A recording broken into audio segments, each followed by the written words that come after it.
Chapter 1. The Garden of Mr. Gum.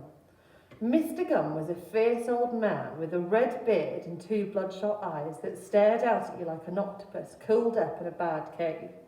He was a complete horror who hated children, animals, fun, and corn on the cob.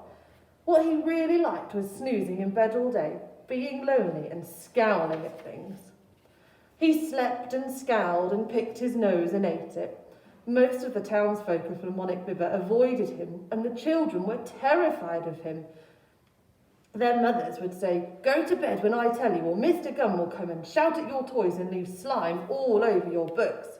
And that usually did the trick. Mr. Gum had lived in a great big house in the middle of town. Actually, it wasn't that great, because he turned it into a disgusting pigsty.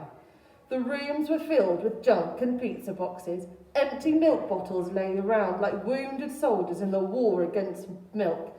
And there were old newspapers from years and years ago with headlines like "Vikings invaded Britain" and "World's first newspaper invented today." Insects live in the kitchen cupboards. Not just small insects, but great big ones with faces and names and jobs.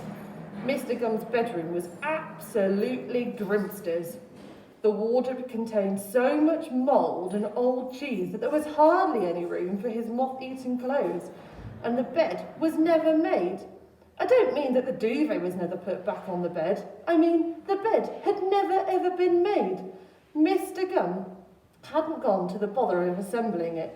He just chucked all the bits of wood on the floor and dumped a mattress on top.